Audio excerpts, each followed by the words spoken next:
రైతన్న మీకోసం కూటమి ప్రభుత్వం చంద్రబాబు గారి నాయకత్వంలో వారం రోజుల పాటు ప్రభుత్వం చేసేటువంటి కార్యక్రమాలు రైతుకి వ్యవసాయాన్ని లాభసాటిగా మార్చడానికి ఆదాయాన్ని పెంచడానికి ఉన్నటువంటి అనేక మార్గాల్ని ఇంటింటికి పంపించి అధికారుల్ని ప్రభుత్వం ఏ విధంగా రైతు సహకారం ఇస్తూ ఉంది, ప్రభుత్వం ఇచ్చేటువంటి సహకారంతో పాటు ఏ పంట వేస్తే వ్యవసాయంలో ఆదాయం వస్తుంది, అటువంటి ఆలోచనలన్నీ కొత్త ఆలోచనలన్నింటినీ కూడా రైతాంగానికి చేరవేసి ఈ ప్రభుత్వంలో సకాలంలో నీరు, విత్తనాలు, ఎరువులు, అదేవిధంగా కావాల్సినటువంటి అన్ని రకాల సహకారాలు, వ్యవసాయ పనిముట్లు, పండిన పంట గిట్టుబాటు ధరలు, ప్రాసెసింగ్ యూనిట్లు ఈ ప్రభుత్వం దృష్టి పెట్టింది.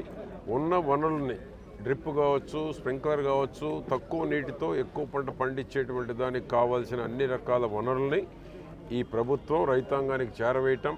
ఇప్పటికి అన్నదాత సుఖీభవ కింద 3 విడతలుగా 8,985,40,41,00,000 ఇప్పుడు పంపిణీ చేసింది. 14,000 స్టేట్ గవర్నమెంట్ ఇస్తే రాష్ట్ర ప్రభుత్వం సెంట్రల్ గవర్నమెంట్ 6,000 ఇచ్చారు. మొత్తం కలిపి 20,000 3 దఫాలుగా వారి ఖాతాలో వేయటం జరిగింది. అదేవిధంగా ఈరోజు ట్రాక్టర్లు ఇస్తున్నాము, డ్రిప్ ఇస్తున్నాం, స్ప్రింక్లర్ ఇస్తున్నాం, డ్రోన్స్ ఇస్తున్నాము. అదేవిధంగా ఈరోజు రాష్ట్ర ప్రభుత్వం అన్ని రకాలుగా వ్యవసాయ పనిముట్లు, మైక్రో న్యూట్రియంట్స్ ఇస్తున్నాం.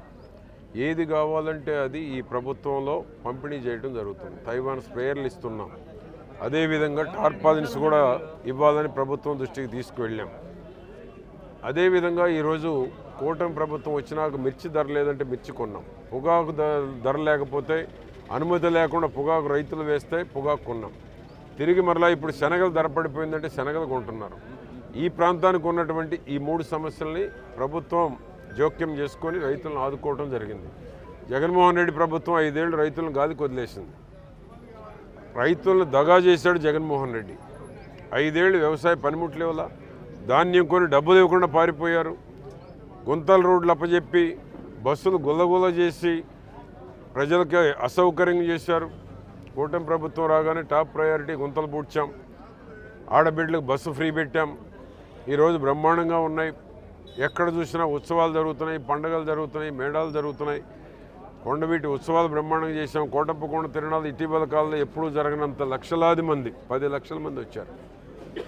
ఆ విధంగా ఈ ప్రభుత్వంలో చంద్రబాబు నాయుడు గారి ఆలోచనలు, లోకేష్ బాబు ఆలోచనలు, పవన్ కళ్యాణ్ గారి ఆలోచనలు, పెట్టుబడులు తేవాలి, ఉద్యోగ అవకాశాలు కల్పించాలి, చదువుకునేటువంటి పిల్లలకు ఉద్యోగాలు ఎదురు చూసే పరిస్థితి రావాలి.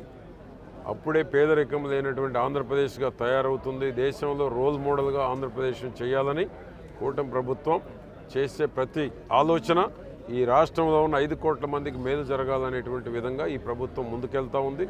జగన్మోహన్ రెడ్డి విధ్వంస పాలన నుంచి గాడిలో పెట్టి 20 నెలల్లో ప్రజలు సంతోషంగా ఉండేటువంటి అనేక పథకాలని, అనేక ప్రయోజనాల్ని కూటమి ప్రభుత్వం కల్పించడం జరిగింది.